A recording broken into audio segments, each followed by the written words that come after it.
Hello, everyone, and welcome to the Sure Art Podcast. I'm your host, Ross Baxter, and today is episode 96 of the series. The podcast is a weekly series where I bring on guests from the film and game industries to talk about their journey and thoughts on education. Today on the show, by gosh, we have an amazing artist. We have junior asset artist Balazs joining us on the show. Balazs, it's a pleasure having you here. Thanks for coming on. Hi, Ross. Thank you so much for inviting me. It's also a pleasure from my side to be here. I feel really honored. And thank you so much for the kind words that you just already said. Thank you. Anytime, man, anytime. So, as always, folks, we're going to be diving into his journey as an artist. And Balazs, he's this as well, just been very successful on the rookies as well. Make sure to go check out his artwork and all his social media platforms. I'll be putting everything, as always, in the description below. You've got to follow this man. By gosh, does he make amazing work. First things first, I just want to say thank you, everyone. We just reached 3,000 subscribers on the channel, so thank you very much for all the support. As always, if you guys are new, like and subscribe. It really helps the channel grow. Thank you once again, and we'll just start off with good old introductions, mate. So just tell us a wee bit about yourself, and we'll take it from there. All right. So, my name is Balazs. I'm originally from Hungary, but currently I live in Amsterdam. I'm a junior asset artist at Guerrilla. I've been working in the games industry for almost a month so far. Awesome. Well, congratulations once again. How does it feel to finally get into the industry that you wanted to go? Yeah, well, this has been my dream. I don't know, maybe forever, like ever since I was born, and I just cannot even describe like how I was feeling when I received an email from Guerrilla, like with an offer. Yeah. I just simply I was extremely happy. I think that was the best day in my life. I was working on this for so long. I was fighting for this for so long, and when you are just chasing your own dream, and there are many moments when you just absolutely cannot see the light at the end of the tunnel, but you are just not giving up. And when the day comes, when you finally reach it, and it's just, I don't know. I simply just absolutely cannot express like how I was feeling then. Yeah. It was amazing. That's great, because I was looking into your journey and what you've been doing. I've also been checking out your 80 level article, such a good read. But when it comes to your journey, so where did this journey begin? Like, was art, I know you said you've obviously had this passion for art, and so where did this all start? Well, it's a big question. Really long story. Yeah, no, the question is simple, but the answer is, I mean, it can be quite lengthy. Perfect. Because I believe the very first time when I was kind of like exposed to art in general is when I was somewhere around 6 or 7. My brother introduced me to the realm of art because he was studying architecture. Okay. He was making architectural drawings. He was designing buildings, and I really enjoyed it. And whenever he, just draw something, and then he presented his work at school, he got the grades. He always just tossed everything out, like all his papers. But I gathered everything, and I was just drawing over it.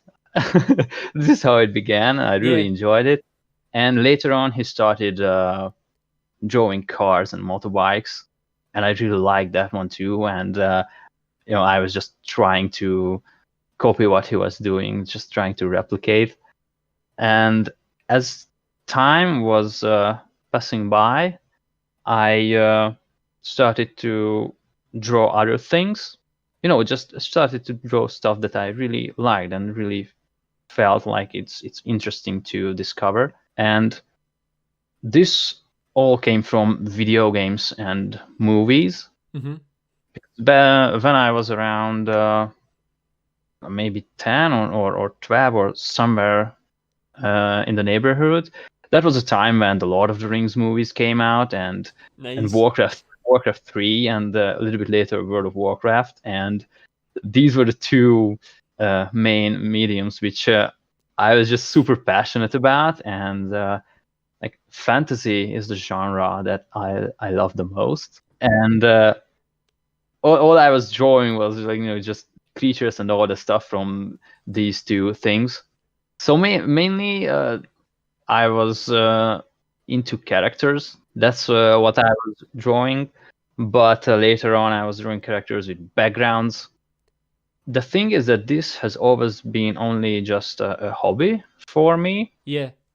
And even though I loved drawing, after a while, it just gets a little bit boring. Even though you are like progressing and growing as an artist, and you are sharpening your skills. I was just wanted to discover something else, because the things that I was drawing came from 3D media, like games and movies. Of course. And I was always super curious, like how are those things are being made. Yep.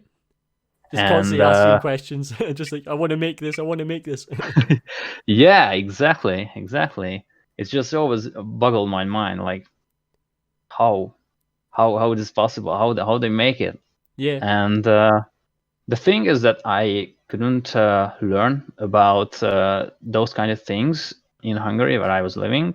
And at that time, YouTube and forums were not such huge things like how they are at the moment, like these days. So yeah, when I finished my studies at a secondary school, and the time was about to choose a career path, I ended up at the university and started studying economics. Yeah, because you studied international business.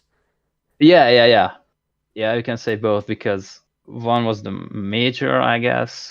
This is how they go, and the other one is just like a sub branch or something. Okay, no, I understand. And I haven't really enjoyed a single minute of that.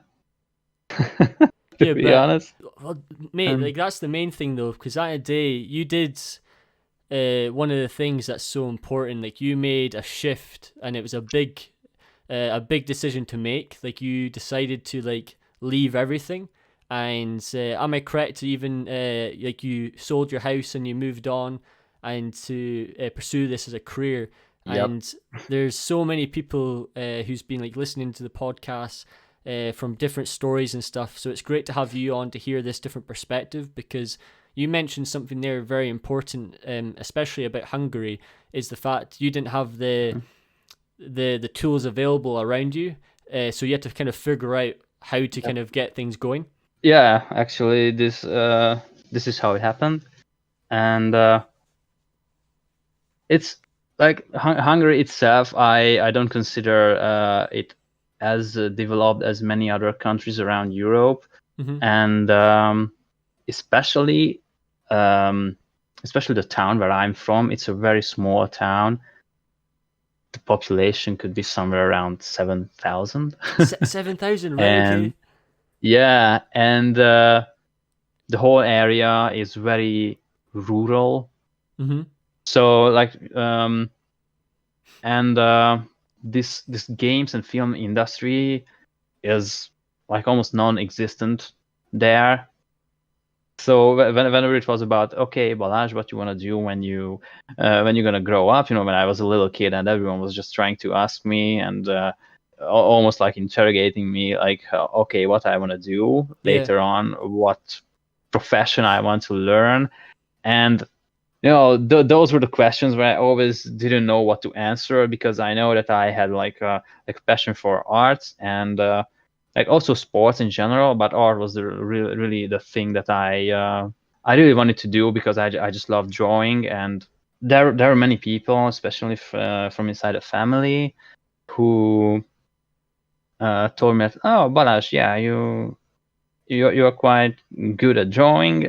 But these always came from friends and family, and I never really took that seriously, because those people who are always trying to be kind to you, and it's just You never know if they really mean those compliments. Okay, no, I know what you mean. It's at least it's a No. positive note. It's a positive thing. Yeah, But absolutely. I understand what you mean though. It was absolutely motivating. So yeah, I'm not saying that it wasn't, Yeah. but it still leaves a question mark. Mhm. And so many times they were asking me like, but Balazs, don't you wanna do something with your skills? Like you're drawing and you can like do something related to that. And anytime, when I was just trying to, just think about it a little bit more serious, like, okay, this can be something that I can really do. And the end was always like, oh, Balazs, come on, art cannot pay the bills. Mhm. This was always the end. Yeah, I've heard that many And times as well. yeah, so this is why I started learning a totally different thing at university. Just to make it clear, I'm not blaming other people for this, because ultimately it was my choice. Mhm. Obviously, my options were a little bit limited, because Hungary is still a little bit more of a traditional place, Mhm. and everyone just wanted to be like a doctor, an economist, or a lawyer. These things were, it is just the mainstream things everyone wanted to learn about. And I think I can consider myself a bit more deviant Mhm. Okay. from that perspective, because I wanted to do something else, and my dreams were like completely different from many of the others. But also my this decision was also a little bit influenced, and I let myself influence. Mm-hmm. Thanks for diving into that with so much depth, because Yeah, of course. there's so many different stories to be heard and to be shared.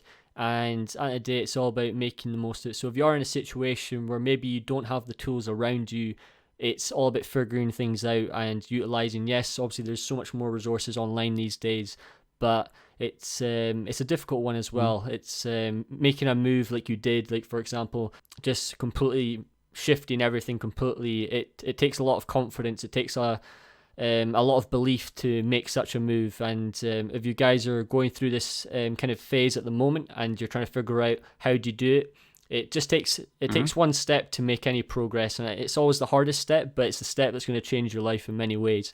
But you said something really cool, which I'm really happy that you mentioned. So you mentioned World of Warcraft. So let's talk some World of Warcraft for a wee I had bit, to. because I've only started World of Warcraft 2 weeks ago. Oh, So this is a whole new world to me. I'm actually really that interested to talk about this. yeah, So what do you like about World of there Warcraft? Tell me your passion.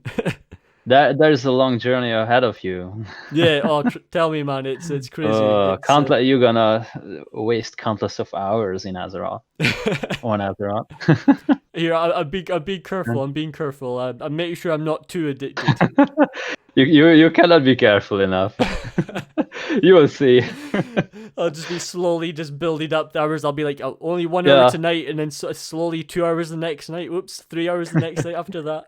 yeah. I don't know. I think that game has always been special to me, Mhm.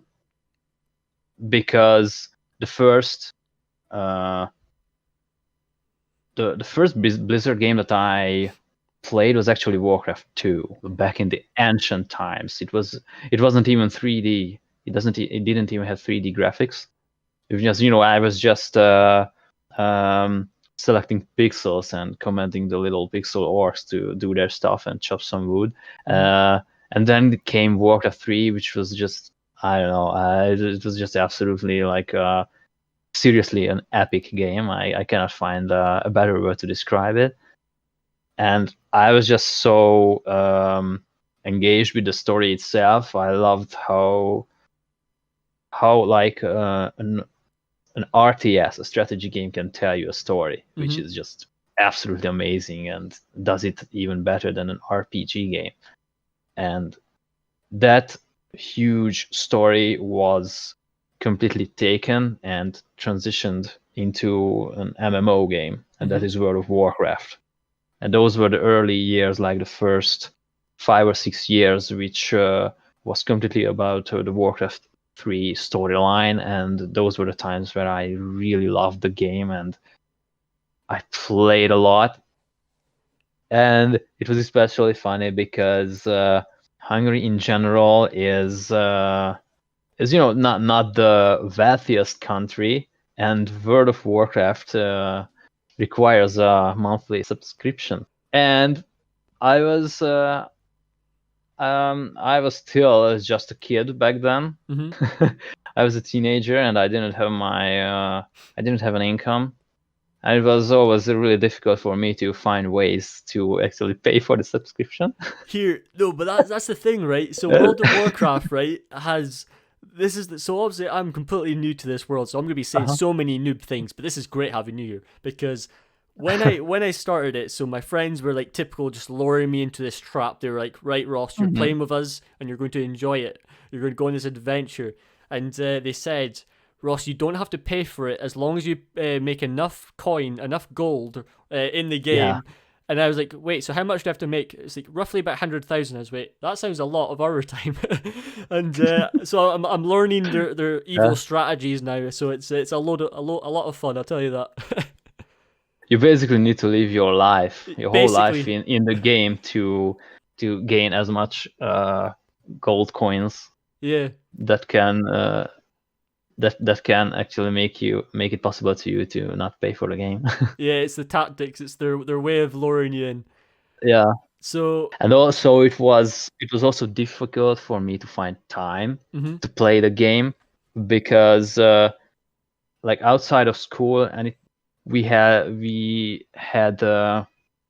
how you say it, like a family business. Let's phrase it like that. But it wasn't like it was about very hard manual work. Yep. We had a ton of lands where you grow crops, Okay. grow plants and crops, like plantation.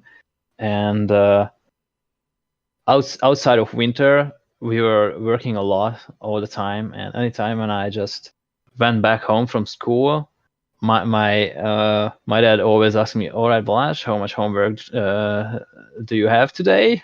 And depending on the answer, I went outside, either right immediately or after 1 hour or something like that. So my time was very limited for a lot of years. Yeah. And it was just another factor that made it even more difficult for me to kind of enjoy my passions, enjoy stuff that I'm passionate about, and just learn about what I really enjoyed. For everything that I've done, it's similar to you. It's all about, as obvious as it sounds, you just have to be like relentless. Like I've always said to everyone, oh, I'm going to make it happen. I'm going to make it happen no matter what. And I just keep saying it, even if it sounds so optimistic, so crazy and out of this world or whatever, I just keep saying it.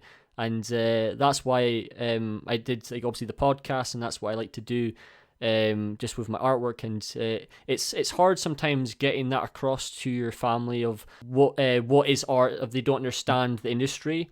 And the best advice I could ever give to anyone is simply, like, you don't necessarily should have to explain to anyone, as long as you're kind of proving that you're putting in the work. And I know it's not easy for me to just say that, but it's all about just keep that persistence going. Because think about it, eventually you get somewhere, and once you can get that wee bit of proof of, wait, this is making an income, then your family are like, right, okay, I'm seeing something from here. And think about everything that you've done. Yeah. You've been very successful with the rookies. You're now writing articles with 80 level, etc. And you've now got a job at Guerrilla Games, which is great. And just speaking of art, let's talk about the awesome part. Let's talk about your art journey. So let's talk about the Croft Antique Shop, the main piece, the creme de la creme of this podcast. First things. Alrighty. You're wondering, like, what on earth is he going to ask me? So, there's a ton of questions that can be asked. Oh, I've got plenty of time. but I have no idea. That's true. So the first question is, what made you want to make this? Whew. That's a tricky one. Hitting it hard. Well, yeah. I mean, So, like right at the beginning, when I was about to pick a piece or an idea to make, like I was relying on concept art because I just wanted to avoid the initial hassle of coming up with the composition just from scratch. Mm-hmm. I wanted to look for something that could inspire me, and I was specifically looking for something like, first I wanted to make a fantasy scene. I started making a God of War themed scene first, but I wanted to base that on also concept art, and after a couple of weeks, I scrapped that project because I was a little bit concerned. Like I was copying a concept art, especially one that has made it into the game in 3D, and I didn't feel that it would be like original enough, Okay. because I also wanted to have some sort of originality in it.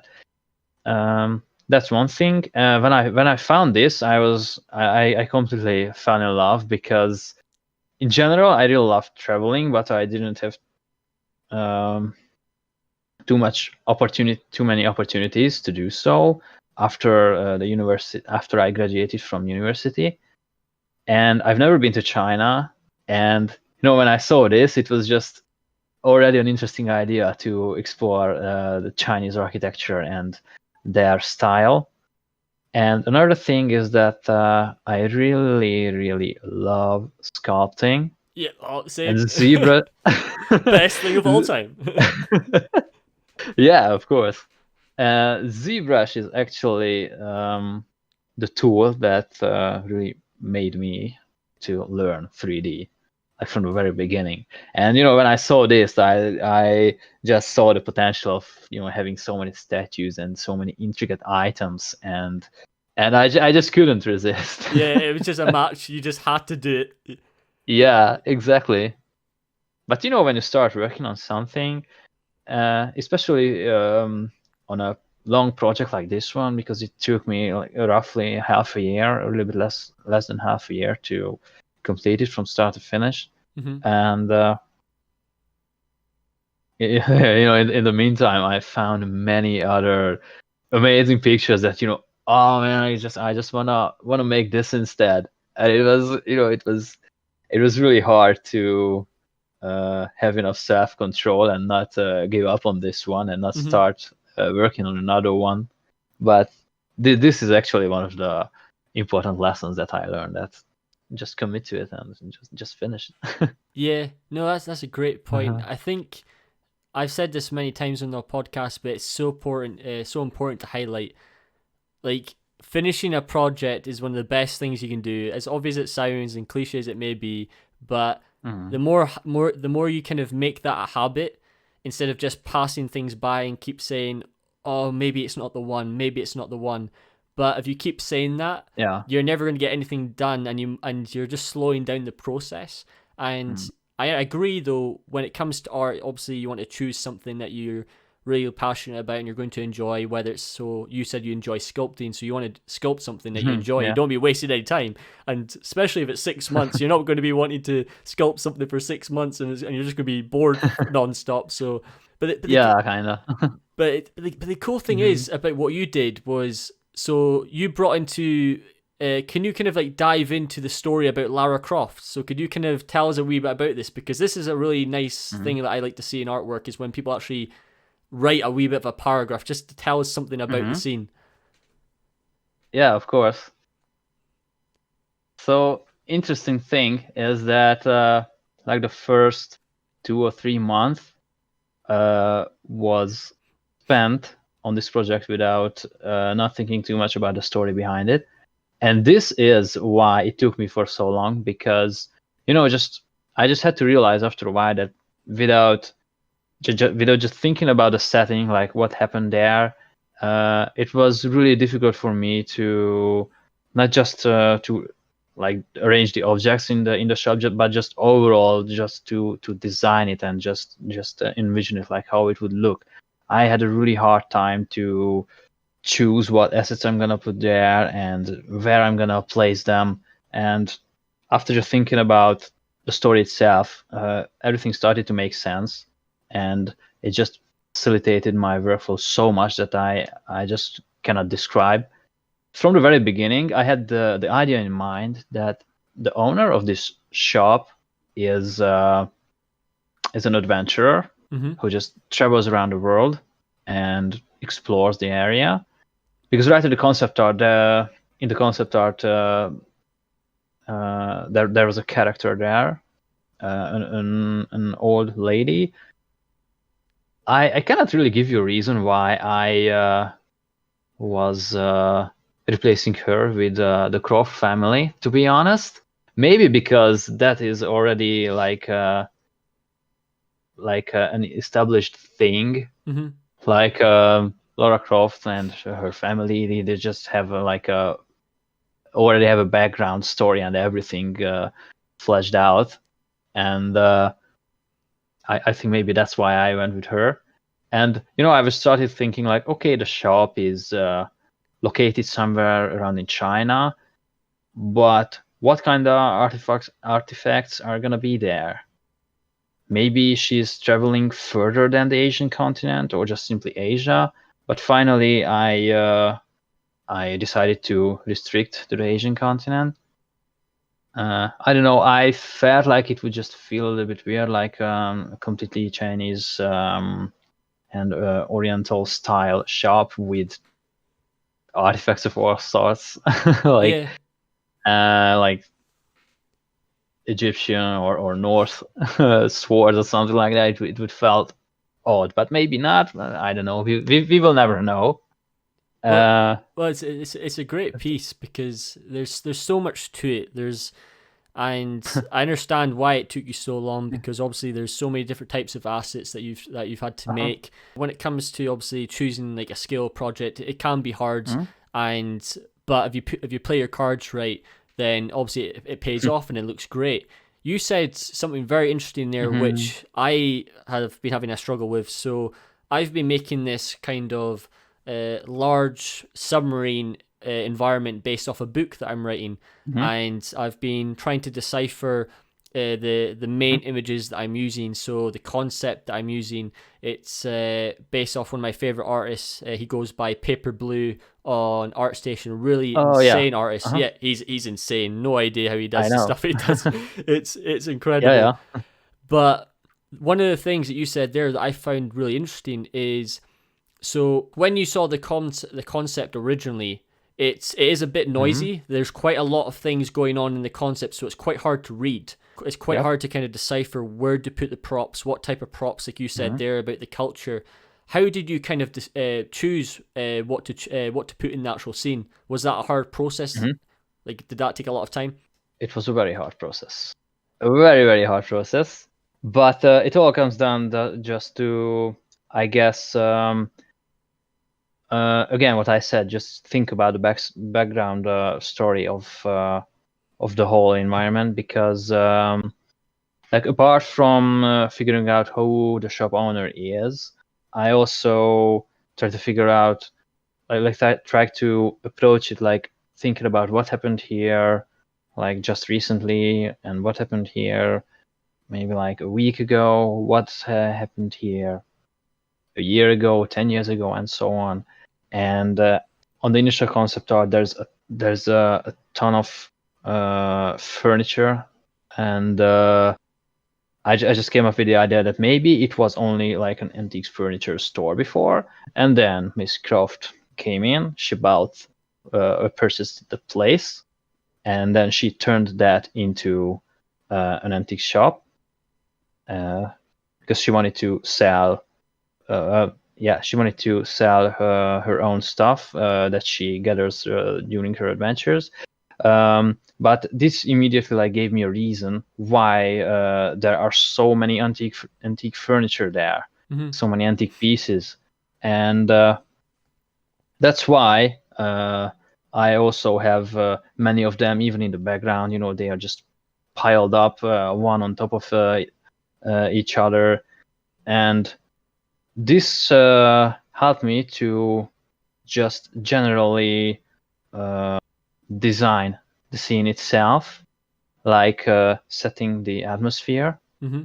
Another thing was so all the items are like ancient relics from Asia, and when I was searching for assets, like what I'm gonna be making for this, one thing I wanted to keep in mind is just try to be consistent with the colors, because everything is over there, and there's a ton of wood surfaces. So it was like but I also purposefully made the wood a little bit darker than what we can see in the concept, because I felt that a dark brown would make it feel even a bit older, a bit more antique in Nice. general. Yeah. And I wanted to match that color scheme with my assets too. This is why you can only barely see contrasting colors such as green or blue. This is one thing where I think failed a little bit, because when you're using contrasting colors, then your purpose is to make contrast, and when everything is everything is brown or red and uses those shades, those are warm colors, and when I introduce something with a contrasting color like blue or green, as I mentioned, Mm-hmm. those are gonna draw attention. And there are a couple of renders, a couple of screenshots where it just doesn't make how you say, it doesn't make too much sense. So I know that I made mistakes on those. I actually wrote an article about this, like especially pointing out my mistakes, what I made, and what I would do differently if I Yeah. was making this shop again. And another thing that I think was maybe the most important is in terms of consistency, is just to try to avoid. I try to avoid putting something in there which just looked really cool, but doesn't really make sense in terms of the setting, in terms of the context. Yeah. Like, it's just a rule. I don't know where I heard about this. The thing is that try to avoid, like intentionally try to avoid making your scene look cool just because you want it to look cool. Completely agree. Because if you overdo it, your scene is gonna just lose its authenticity. Yeah. Like when it comes to the environment, I think one of the hardest things to achieve when there's so much things going on in one scene is having a focal point. Like obviously you experiment with the composition. The composition's great. I think the shots you've got are really nice, and it's Thanks. but I do agree with you. It is hard Not to kind perfect. of well, man, it's paid off. Like, it's got where you wanted to go. At the end of the day, that's the only thing that matters, and especially when it comes to this podcast, that's the only focus. That's all I care about is hearing that the ins and outs of how you got to where you Mhm. are. And I've made many mistakes in the past when it came to just throwing things in for the sake of it, or trying to make everything too detailed. So like that was one of my questions that I was going to ask you, and you kind of answered there, which is perfect, is knowing when to dial things back. So like knowing when to kind of step away and realize, do you actually need that in the scene? Because one of the biggest mistakes that I feel lots of people do when it comes to environment art is that they'll make so much detail in things, but they won't showcase it. So they won't actually show it in their renders on their art station. So they've put so much time into things, but they're not Yeah. displaying it, whether it's in a render or maybe a fly through. And I think that's one thing you did really nice, which was in your fly throughs, you're showcasing all your main kind of hero props, etc. And you're giving it the kind of the stage that it deserves. Whereas I think that when I see a lot of people's work, they maybe, I don't know, they probably spent hours on this one prop that's hidden in the corner and the camera's barely seeing it. There's like maybe, I don't know, a wee bit of blur on the camera or something and you can't see it. But it is a tough one. It is a tough one. Yeah, well, I totally agree. And like in terms of the assets themselves, I always I think I've always been like pretty fast when it came to like actually crafting them. Mm-hmm. Apart from three props, there wasn't any which took me more than a day to make, and those three were just literally the three main and most important things, like the best looking stuff, like the shogun helmet and the sword and that dragon statue with those tentacles. Mm-hmm.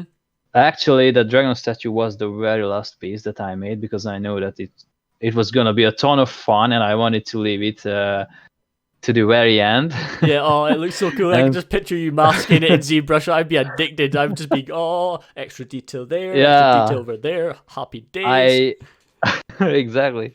I had a ton of fun making that, and it was also like just thinking about like carefully about the environment. I specifically placed them closer to the entrance Mm-hmm. because I was just trying to imagine like if I had that shop, if I was the owner, like I would put the coolest looking props, coolest looking articles close to the entrance Yep. because those are gonna be the items that are like when someone like just walks on the street and they just look to the left, they see the shop Of and course, they see the yes. cool items and okay, let's go in and let's see what else inside there. And as you are moving further down to the shop to its end, the value of the items like decreases like progressively. Yeah, genius. No, I like it. I like it. So, Oh, thank you. Also, you mentioned details. I think there are a few shots where I have items in the backgrounds which don't even have textures on it, mm-hmm. but you can only see the silhouettes, If you don't and it's need it, just you don't need it. uh, yeah. The silhouette for the lighting was completely enough, so I just didn't bother. Like, I think that's one of the biggest things, right? That was the greatest thing that I ever realized when I got into the industry, right? Is that there's so many things you can cheat when you get a job. It's brilliant. Like, you're just like, Oh yeah, I'll just throw it over there, throw it over there. Wait, I'll just put this plane a wee bit forward. No one's going to see it. Perfect camera, yeah. beautiful, done. Happy days. But have It's all you? about cheating Yeah, and hiding exactly. stuff that doesn't look good. Yeah. Oh, tell me about it. So I want to ask this question because this is one thing that I think is really interesting. So when it came to the culture side of things, when it comes to making the props, did you learn anything interesting about the culture when you were doing your research? Because I know you obviously gathered lots of reference and you were like dividing it into categories, etc. But was there anything interesting that you learned? Specifically, I haven't really googled specifically the culture itself. I was just trying to gather references, but I tried to be very like mindful about it Mm-hmm. um, because it was a little bit difficult because this is a sort of interior that you cannot see everywhere, any like cannot see like everywhere, and it's also like not a contemporary environment, a contemporary one, but somewhere around the 60s or something like that. So I even had to think about like not just the culture itself, but for example, uh, I I shouldn't put like switches for the lights Mm-hmm. on the walls, and Nice. because electricity was not a big thing back then. Yeah. No, it makes sense. uh, and also like smaller things like I placed uh, chocolate pieces on the counter, just add a little bit of a story. But I specifically made a research, like back in those days, chocolate was kind of a rare article, so it also tells something about the character, like she was kind of a little bit wealthier, like upper mid class or something like that, because she could afford buying chocolate for herself. Yep. Um, Also the tea, I wanted to place a teacup there because tea is just tea, and China is just like makes sense. Yeah, they love their tea. And yeah, totally. And I also watched like old traditional Chinese and Japanese movies Yeah, because I just wanted to see like how those, because those were shot like there in those places which I needed a reference of, and those helped a lot. Like just overall how an interior looks like what things are made of wood, what things are made of stone, and just in general like how they position like vases on top of a sideboard, for example, like all these tiny details. nice. Because I was going to actually ask you that, because I was going to ask you, I just realized because the way my mic is right, the one question is literally hidden underneath my mic. So I was going to ask you, like, how has film Okay. influenced your work? Like, that was actually one of my questions, and you kind of answered that. But it's always great to hear, because you watched a variety of different films to kind of gather Yeah. reference, and it kind of reminds me when I see your scene. I was having a long discussion with this on one of the previous podcasts about God of War. So God of Hmm. War, when it was made, was inspired by three main films. So, well, a lot of it was based Hmm. around Conan the Barbarian, like the Oh. render style. Uh-huh. So the way they rendered the shots, and then Uh-huh. also the Never-Ending Story. So the Never-Ending Story, two like really kind of classic films made in, I think, oh gosh, it's ages now since I've seen. Well, actually, I watched Conan. I think at the start of the year. Uh-huh. Um, but the Conan, sorry, what am I saying, Conan? I'm thinking of the TV show. It was really interesting how Uh-huh. like they rendered things, and that's the great thing about using film. The great thing about the game industries, or the thing that's changed the most, is that it's got a lot more cinematic. And I was Mm. listening to Alex Beddoes' podcast, and he did a really great. He made a really great point. This is what I was learning from when I was tuning into Alex, and Alex was saying how the standard of games these days for portfolio has got to a level of like cinematic, if you know what I mean.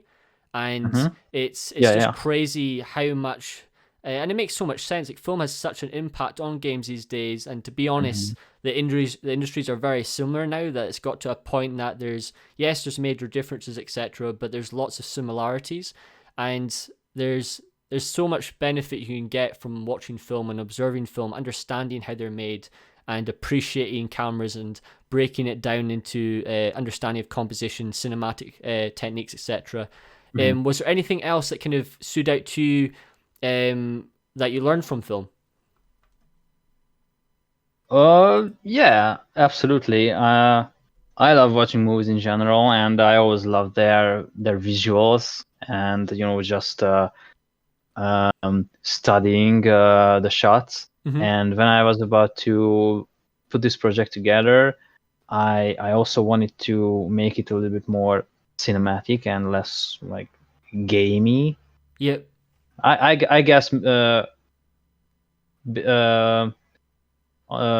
because I just genuinely wanted to make it like a cinematic looking scene, but also because all the scenes, like most of the scenes that I see coming out from juniors and graduates are of a cinematic nature. Mm-hmm.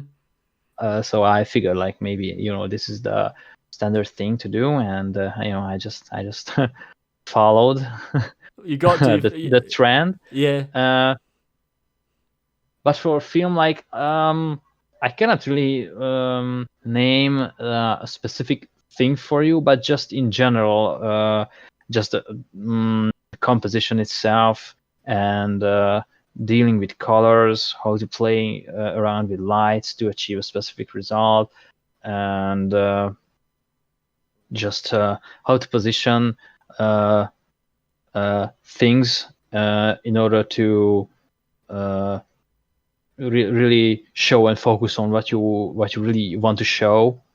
Yep. And I don't know why, but I just love these close shots. Yeah. Oh no, I I like have them a too. ton of really close renders. Hmm. I don't know why. I love, when you have an environment, you have the big picture, but then there is something tiny that is important, and you just really focus on that one and just make a close render.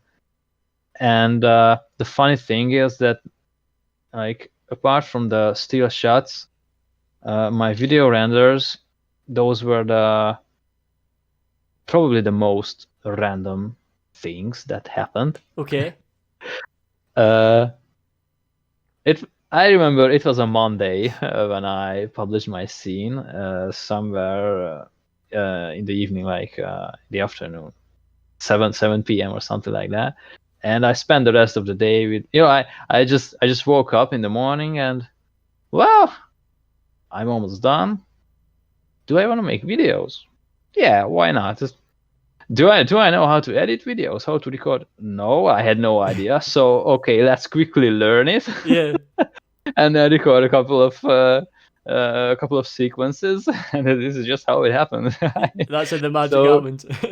yeah, I mean, videos, like, I didn't have this in mind, like making videos and sequences of this scene. Yeah. So basically, what I did, I just used the cameras from my still shots, and I just tried to add like subtle movement, but really, really slow. And I think this is one thing that, in my humble opinion, many people mm, don't do it right. Okay. Like, Yeah. sometimes the I agree. videos, Yeah. the shots are just way too fast, and you see these flyovers and turntables, and they are just so quick, and you just gonna really see and feel what the artist would want to show you. And I think this is where having the still shots helped me, because they already set the focal points, Yeah. and this subtle camera movement, it just gives it an extra punch. Definitely. Sometimes it makes it more dramatic, or makes it, just even more cinematic when you see, like, it's turning around slowly. It's alive. Well, that's that. Like that's the. I'm so happy you mentioned that. So going back to one of the things we discussed earlier, right? One of the things that always Uh-huh. shocks me is so the great thing about doing the camera is the fact that you actually get to see the asset, you get to see the time that you've put in. And this is why it adds value. Yes, you can obviously see it as well in the still, but there's just that extra layer of this. It gives that extra area of impact that you said. It provides a wee bit of magic to the scene, makes it feel more alive. And Hmm. there's one thing that I learned, which was very strange how I didn't really spot this before. So I'm so used to seeing fly throughs with music, and I really liked the fact that you Hmm. didn't add any audio, because it was the first time that I kind of acknowledged the fact, wait, I'm actually looking at the scene rather than feeling this constant adrenaline rush from music. Because I feel that if you're going down the route of wanting to do assets or props as a career, your goal is not to, like, you want to make sure that people aren't getting distracted at all. You want them to be focusing on the work that you've done, and obviously get that across as best as you can. And if you have music for these, I don't know, 10-second fly throughs, you're going to kind of, I don't know. I think having no music is such a good idea, because I was just literally just fully focused on your work. And I've now learned Hmm. that from the way you do things. So when I'm going to be posting stuff from now on, I'm going to be taking away the music, because it means that the person who's viewing my work is just going to be like, right, I'm looking at their work and just their work. So that is a really interesting thing that I learned just from the way you present your work. Cool. I know. Thank you. Yeah, it was so interesting to listen listen through your thoughts, and thank you so much for sharing those, because no one has given any feedback to me on this topic on these things Yeah. specifically. And it was really, really cool to actually hear someone just saying a few words about it. I I have I have a very I have almost the same opinion of Mm-hmm. this. Yeah. Um, I was thinking of adding music, but I guess I was just short on time, and finding a music that would really fit a scene and mood, It's not easy. it's just so difficult, Yeah. extremely difficult, especially when you are not a composer yourself and you are relying on music and like sources that are out there, so you cannot make your own music. Mm-hmm. And what I believe is that music is it can be really powerful, because if you just think about movies, like music adds a lot. But when you have music, something just needs to happen. Yeah.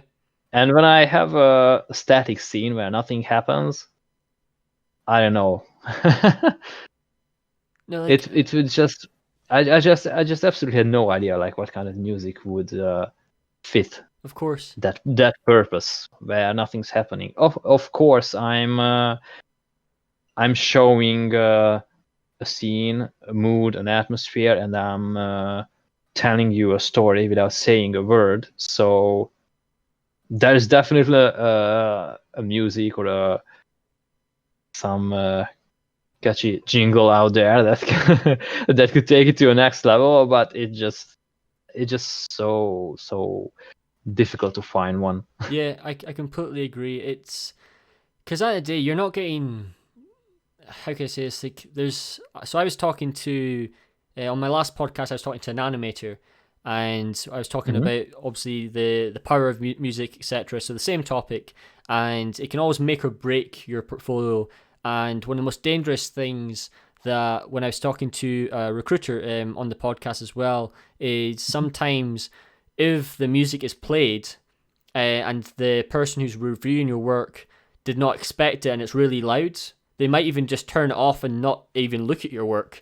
And that's the worst situation you want to be in. And like, I'm not trying to say to people Yeah. to not use music, but I am trying to say Uh-huh. there is a fine line. Like, at the end of the day, you want it to work. So you said something which is obviously very important. A composer, reach out to someone who studies audio, learn from them, and see what they think. And if they think the shot alone works well, then just keep it without the audio. There's no pressure to have audio, but the audio, I do agree with you, it can really add impact and really sell the scene as well. But when it comes to assets and props alone, just having that nice little fly through, a really slow panning, it adds so much impact to the scene. It's really nice to see in your work. So one of the next questions, I know you've kind of mentioned this a wee bit, but what would you say is the biggest challenge you faced when doing this project? Was there anything that could have kind of stood out to you during your process? Huh. Yeah, absolutely. I mean, I think the creative part Mm-hmm. at the very beginning, like yeah, I mean, I mentioned this, but this is like the thing that I was struggling with the most, and for the longest amount of time, was to actually design the whole environment and just try to imagine like uh, just how it looks. Yep. Just simply arranging everything inside the space. I had absolutely no idea like what furniture should be there. Where if I put this table there, where would I put it? You know, the concept art gave me a really good base for the outline of the room and just in general, like where the counter is, where the big shapes are. But the concept only shows the environment from one perspective. Mm-hmm. But I wanted to have more. This is just one of my I don't know what's the perfect word for this. habit, but very, I don't know if it's a bad habit, but I just, when it comes about 3D, I don't like scenes which specifically set for one view and one shot. Okay, I understand. Yeah. I really like to explore it a little bit more and have the opportunity to make more. And this is why it took me so much time, because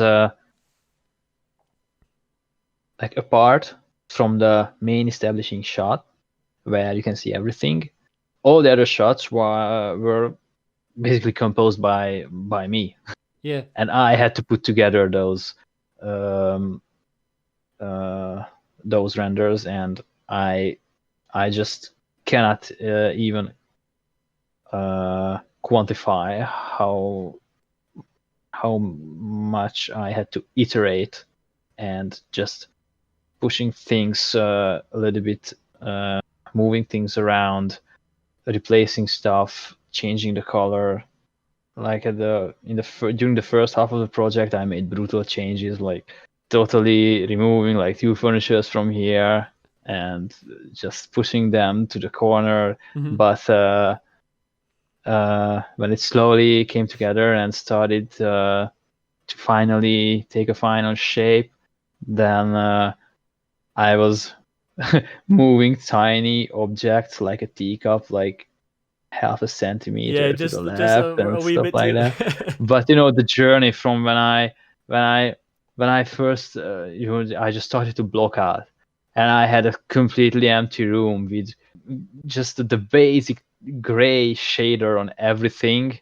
I was just touching my head all the time, like, oh, come on. Yeah, it's not Like, working. how, yeah, like how I'm gonna build this, what I'm gonna put inside here, like, oh man. I think when it It was comes, such a struggle, but I think I'm 100% sure that if I was about to make another project of this scale, I would be like, I don't know, like significantly faster, because I just learned so much, and this was a process that I had to go through and just power through, in order to gain that knowledge, that experience, that just made me much more comfortable for any possible future projects that yeah, I'm gonna be doing. I mean, a perfect answer. One of the things I've been focusing on over the last, I would say, last 2 years is design and really understanding the fundamentals of everything. Because when I was going through uni, I was kind of always relying on concept art, and I realized that because of that, like this is exactly what you're saying here, and it goes such a long way. Once you kind of have a better understanding of design, it takes away so much pressure. It's no easy challenge, but that's why I'm always talking to concept artists, constantly trying to figure out how they approach things, how to be more efficient, how to take away certain parts of the design, knowing when to delete an asset, when it doesn't add value, etc. Constantly trying to answer all these different questions from a concepts perspective, and really appreciating what they do. So what I've been doing, I've been making a Harry Potter throne series. So basically designing different Harry Potter chairs, etc., and bringing in my passion for Art Nouveau and Art Deco, and just my obsession with antiques. That's why I said to you at the start, it's great having you on. So it makes it 10 times better. It sounds interesting. Oh, antiques, man. It's the coolest thing of all time. I love it. I could literally just sculpt. Give me give me a masking brush any day of the week, or just the masking tool. Yeah. I am sorted, dude. Same here. It is Same so here. awesome. I love it. And I'm already planning like what I'm gonna do next, and I just wanted to do something different, but I do feel that maybe my next project is gonna be a little bit similar, because it was just Why not? just this style that I really enjoy doing. Yeah. Here, I'm allowed to ask. Am I allowed to get a wee bit of inside knowledge to what it could possibly be, or or are we just gonna? We'll keep it quiet for now. We'll wait till the major release. I only have just a couple of ideas. I found a couple of really cool pictures, but generally, what common in all of them is that Mhm. like it's a little bit darker, but still um, like leaning a little bit more towards fantasy. Yep. But still but I still want to make it look realistic, like real. And again, I'm specifically looking for something that I can add my own story into it, like introducing something that is not seen on the concept art, Mhm. and just make it unique, make it a scene that you possibly have not seen before. Yeah, definitely. And also I'm looking for something which has a ton of organic surfaces. So this is this is apart from the creativity part and the background story and everything. This is just my personal preference. Yeah, I yeah. want to have surfaces there that I need to handcraft and sculpt, because without that, I don't know, it was just W- it just wouldn't be my thing. And I'm sorry about just giving too general responses, but I myself don't know exactly what I'm gonna be doing next. I'm just gathering ideas right now. Yeah, it's all right. There's no pressure whatsoever, man. I just can't wait. You're gonna have to. Yeah. I'm gonna keep an eye on it. I can't wait to see what you're working on, man. It's gonna be awesome. So I've got Thank you. I've got two more questions before we get into the crazy epic part of the podcast. So since we're on the topics of Okay. antiques, we love them, etc. Uh, So what advice would you give to people making antiques? so yeah, first of all, like number one rule is you need to enjoy the process. So you gotta choose something to work on that you know that you would uh, like you would have a great time with. But apart from that, I think uh, like when I was about to sculpt anything, like there's just simply not a secret behind it. There is not there has never been a specific workflow that I followed. Like anytime I was just simply looking at the reference, trying to understand it, but really carefully analyze the shapes, the big shapes first, and then just dive into the macro and micro details. And it all comes down to practice. Like you need to practice a lot. And I think the fact that like traditional pencil drawing has been my hobby for like 2 decades Mm-hmm. helped me a lot, uh, because I was only making when you're doing pencil drawings you are not coloring everything, so you are basically working with the values, and this is why it was useful, I believe, for me when it came to sculpting, because when you're sculpting you are dealing with the shape. It's kind of similar when you are drawing something with a pencil, and you just need to understand the shape, and you just I really don't know how to put it. You just need to really feel it. Like there were um, many occasions after I published my scene when people messaged me with like a specific prop and asking like how you made this, how you sculpted this dragon, how you sculpted the ornament on this specific furniture. Yeah. And I just grabbed the pen and sculpted it. Yeah, I exactly. haven't I haven't used more than like 3 brushes, like clay buildup, trim dynamic. Maybe that's all Yeah, actually. that's all you need. This is all. Sometimes the flake brush, because these are the basic brushes, and I always remember when I was at elementary school, and I had a very very good teacher in fine arts. I still took lessons from him like recently, Mm-hmm. and there was a moment when in class we had to draw like a landscape, Okay. and I asked him like, okay, but how would you draw clouds? And he looked at me like with really widely open eyes. He was surprised that I asked something like this, and he told me like, there is no such thing as drawing clouds. Drawing clouds, or drawing leaves, or drawing a branch of a tree. When you're drawing something, and this translates to sculpting too, and everything else, you are drawing a shape, or you're sculpting a shape. You're not sculpting a cloud. A cloud has a specific shape, and that is something that you kind of need to learn and explore, how to sculpt that shape. Mm-hmm. And when you just try to set your mind to approach art from this perspective, you're going to be able to sculpt everything. Yeah, definitely. Like, everyone always thinks there's this kind of, not everyone, but there's people are always like straight to Google of how to make this. Yes, there's certain assets that have to be made a certain way, which it makes sense. Like, you've got to utilize Google as much as you can, but when it comes to sculpting, I did that too. Yeah, we all do. Many times. Yeah, we've used Google many times to learn. We've used YouTube tutorials, etc.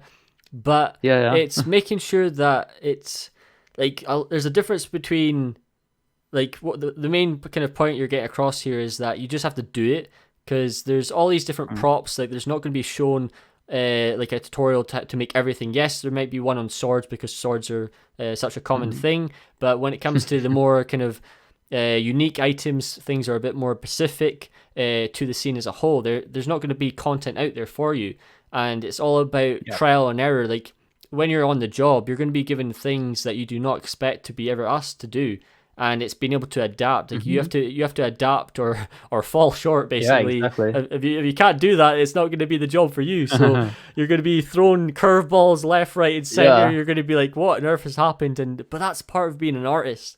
And you're not gonna always find a YouTube tutorial about it. Yeah, exactly. So I've got one more question before we dive into the final section. So the question I wanted to ask you, and this was interesting because I've never really thought about asking this question, but I think this is actually really interesting to see what you say. Was there anything that you learned during your time as an artist that you did not expect was required? So because you had to transition, since you obviously joined in a wee bit later, as in pursuing this as a career, was there anything as a 3D artist that you were like, wait, I did not expect I had to learn that? Wow. Another tough question. It's tough because I assume you are referring to transitioning from like 2D to 3D and things that I didn't expect. Yeah. Like, was there anything about like doing like 3D? Like, obviously we have the common ones of you have to obviously model, texture, etc. But was there anything that you did not expect, or did you kind of expect it all? I was like first I was just watching a couple of video tutorials and reading through forums. So when I started actually practicing it, I was already a little bit familiar with the workflow, but from just starting from first starting out in Maya and modeling something or in ZBrush, and then getting to a point where I published my first scene, there were countless things that I didn't expect. Like, it's just absolutely like immeasurable. I believe probably the biggest one is just how technically complex real-time lighting is. Oh, good answer. Nice. I think that was the biggest hit that I received. Yeah. And this is especially interesting because when drawing something on a paper with a pencil, all you play is with the values, which comes from lighting when you render something, like or even in real life. So without colors, it all comes down to how you light something. And when you're drawing, it's never gonna be physically correct. And I loved the fact that if I gonna sculpt something, I just put lights around, and the computer's gonna uh, deal with the shadows and the shading itself. Yeah. But when I started lighting something, I just encounter like all the difficulties, and was like, oh boy, It's a whole other beast it's in not. itself. Yeah, it's not gonna be as smooth of a journey as I expected. Um, like first I rendered stuff in Marmoset, Hmm. and I also tried Keyshot, but those were simpler, and I loved it. I loved both, because over there it's just simply you just place the lights. You have a few settings, but that's all. So it's kind of simple and easier to achieve good looking results, but when you are in the game engine. And I just placed the light, and I just looked on the right side of the screen. Oh, okay, there's a couple of sliders here, but okay, everything has a sub menu. Okay, 10 more settings here, 20 more settings. Oh, there is the word settings, like hundreds of other settings, and oh geez, like I have absolutely no idea what any of those are doing, and phew. It's So yeah, that came in unexpectedly. no, good answer. No, because I'm the same. Like Marmoset was. I was there was this time, right, when I used to do my whole environment in Marmoset. Bad idea. Never do that. Whatever you do, I would never put a massive scene inside of Uh-huh. Marmoset. I realized that the early way, pretty much breaking my computer and Yeah. everything. But Yeah, no, I can imagine I just chugging a little. yeah. Oh, Truggy, that was an understatement. It was dying. But I completely agree, and Yeah, I I'm put it glad. mildly. I'm glad you said that, because lighting is such a biggie that a lot of Yeah, beginners do not give enough credit, and lighting is the thing that can really make or break your shot. It's the thing that is either going to yep, give it the wow factor, or it's going to give it the weird kind of uncanny valley look or something. You can tell when something doesn't look right if the lighting's wrong. So yeah, totally. definitely agree Uh, with the answer. Yeah, and I love playing around with lighting. This is just, I don't know, it's just such a fun process. Yeah, But I just really, I just really don't like that how complex it is in a real time engine. Although I totally understand why it is complex. of course. It's not easy. It's in a real time engine. It just has to be more complex than in an offline renderer. Yep. So thank you everything that you said in the podcast. It's been a pleasure having you on. We're now going to be diving into the Of madness. course, my pleasure. So we've got about 10 more minutes of so it's called question time. So basically the most random questions from your favorite game, you name Okay, it. Here we go. So prepare yourself. So the first question is a bit of a random I'll one. try. Would you prefer parachuting or bungee jumping? What was the first one? Sorry. Parachuting. So like jumping out of a plane, and Oh, then parachuting. what would you prefer? Uh, Or bungee jumping? I never tried any of those, but find both interesting. Maybe, maybe bungee jumping, Oh, you're brave. just I'm not simply sure if I could because, do it. just simply because. Uh, well, I think whichever you would choose, you should consider yourself brave. Very true. But I think bungee jumping is like more of uh, like how you say, like a sudden thing. But when you jump out, like parachuting, you are just in the air for so long that you can kind of get used to it. Or I don't know. Yeah, I've never tried. Maybe it's super fun and you enjoy every single second of it. But bungee jumping is just like a quick punch. It just gives you the excitement and gives you the feeling and the experience like immediately. yeah. Constant It's like adrenaline. a smash hit. Yeah, totally. Good answer. Good answer. Right. This Yeah. one's a fun one. If you could enter any game, what would it be and Okay. why? Hmm. A lot of people have been struggling on this one as of late. There's been quite a few people have been taking a while for this one, so take your time.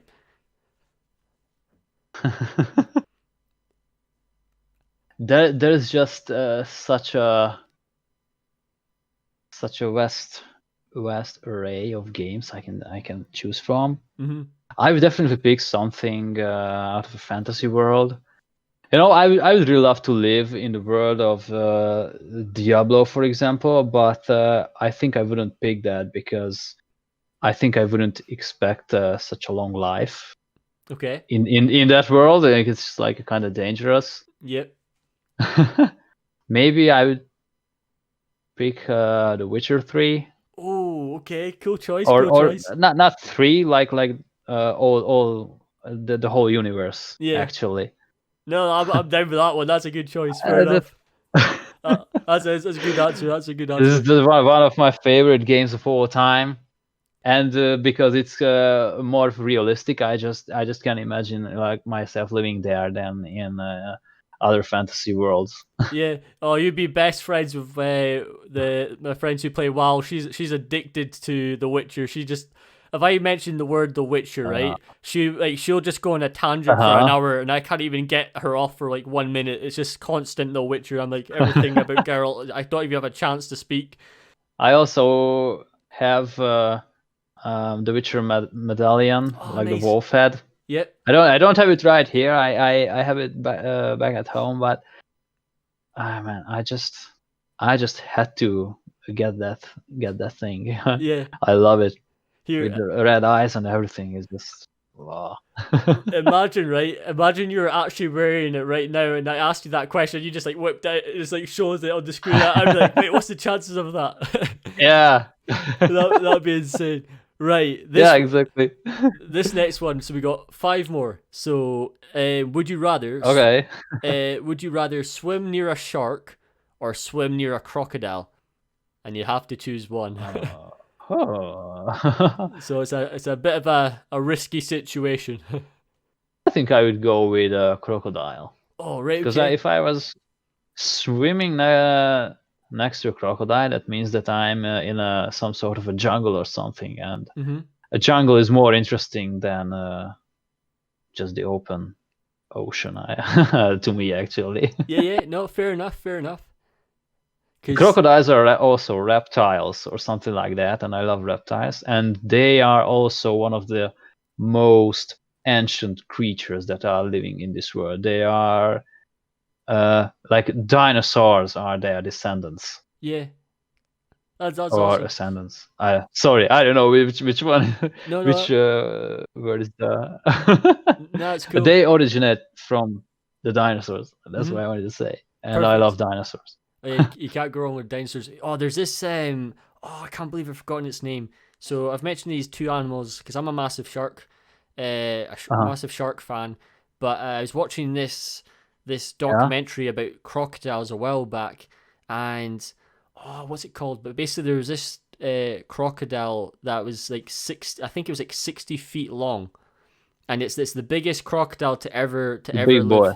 Yeah, it was just crazy, man. It's like, just imagine being surrounded this. Like, they made a sculpture of it on the documentary channel, and it was like the size of like the garage, like 2 garages long, and it was just like that in a nutshell, that'd be terrifying. Like, the head was like the size of an elephant. It was just get me out of there. You need to find a documentary. I want to watch it. Oh, I will send here. I will send it to you. I will not. Okay. I am writing this down. Right, send documentary. Okay. Give me 2 seconds. This is the most important part of today's podcast. Thanks. Send it. Oh, you'll love it. It is awesome. Oh, good. It's so good. Oh, I'm sure about it. Right. Next one. Right. This is another one that's always difficult because no one ever expects it. Favorite villain. Ooh. Sauron. Oh, right. Oh, yes. Nice answer. 100%. Good answer. 100%. And the fact is because maybe we have never seen him in the movie. Mm-hmm. We only saw the eye, which was just Peter Jackson's idea, by the way, the eye. But still, he was like the villain that everyone was just so scared of. But he has never shown himself in the movie, so he was just shrouded by a dense fog of mystery during the whole movies. 'Cause And I think this mystery is what made him just really like a really cool villain. wait, so do you? So I know we see him in the first film, but obviously when he hits when he Yeah, yeah, in a way, but I know what you mean though. I completely agree with what you're saying because it's like he has like that presence of, because he's not yeah, there, he's still scary. Like because you can't see him yeah, in person, like that's like the most yeah. ultimate kind Like of like feeling yeah, around him. like he was defeated like decades or centuries ago, but still Mhm. everyone just dreads even uttering his name, and Yeah. this it in itself is just makes him cool. Here, I'm surprised, right? You're the first person to say that on the podcast. Where's the, like? Come on, Lord of the Rings fans. We're massive Lord of the Yeah, Rings fans on this well, podcast. Come on, get the Sauron of answers. course, Gosh, of disappointed course. in the. I bet that most people pick like Thanos or something. Oh, it's. Well, I'm always biased as well when anyone says Harry It's- Potter. So when anyone says Voldemort, I'm always going to be pro Voldemort because I'm a massive Harry Potter fan. But nah, I'm glad we finally got Sauron on the uh-huh, list. Right. So we've got a few more. of So course. oh, this one, I like this one. Would you rather be? Well, to be honest, Well, you wouldn't like any of. let it come. Would you rather be chased by a pack of wolves or a pack of hyenas? Out of all the questions you were going to get asked today, you didn't expect any of these, man. Yeah. Here, that's why I love this section because the guests just have a Uh, chance.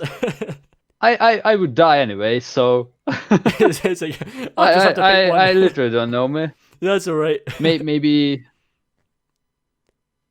oh, I don't know, maybe hyenas. How you pronounce it? Sorry. So I pronounce it as hyenas. So Hyenas. Okay. I think Thanks. yeah. Maybe because they just have a resemblance of a more barbarian creature. I don't know. Whereas wolves are kind of regarded a little bit more like majestic sometimes. I would agree. But I might be wrong about that. But this is just a weird reason. Yeah, it's a weird question. I'm on the same. I agree with you. So the only reason I would choose wolves is because I feel like they would kind of taunt you before they attack you, so it gives you more of a chance to actually escape. Whereas hyenas would literally just go and eat you, therefore you're not going to even have a chance. So I was like, wait, wolves might actually give me a chance to actually breathe for a second, and then I could try and think of something, even though they're going to be a pack, so I'm pretty much screwed.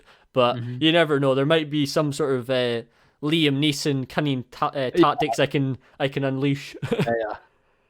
Right. That movie came to my mind too, like right immediately when you asked this question. It's such a good movie, but Yeah, I guess wolves sometimes can be like friendly, but I might be wrong about that. But I don't know. I just recall like images or videos when wolves are actually like close to human beings and they don't attack. Yep. And it would just feel weird if I was attacked and potentially killed by a creature that otherwise could be your friend in different circumstances. Whereas with hyenas, I mean, hyenas they it's just clear what's gonna happen. Yeah, you're just like goodbye. they just take you down and you're just like eat me now. and your fate is sealed. Yeah. Right. The last question that I ask every single guest on the podcast: favorite cartoon as a kid? Was there a TV show growing up that? There was a ton. I really loved the Smurfs. Oh, nice. Right. Good choice. Interesting. Oh, and the Flintstones. The Flintstones. No, Yeah. that's the one. Sorry, that's gonna be the one. we've not had any of them said. Good choice. Good choice. Yeah, but when I was a kid, we didn't really. I just actually don't remember, like cartoons based off comic books, for example, like Spider-Man and stuff. I don't also remember like these animes like Pokemon or other stuff. So it was more of like old school traditional Oh no, not Flintstones. Sorry, I know which is my number one. Oh, what is it? Tom and Jerry. Tom and Jerry, yes, Tom and childhood. Jerry. The perfect cartoon. Yeah, nailed it. I could still watch it today. I love it.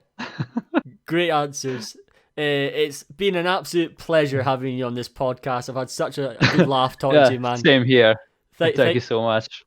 Anytime. Thank you so much for coming on the show. So, everyone who's tuning in, as always, make sure to go give him a follow. You'll be seeing all his social media platforms on the podcast as you guys have been tuning in. As always, all the links will be in the description below. So thank you everyone for tuning in, and thanks once again for helping us reach 3,000 subscribers on the YouTube channel. Make sure to smash the like button. As always, if you guys enjoyed today's episode, subscribe. And with that said, folks, we will see you guys in the next episode. Bye for now.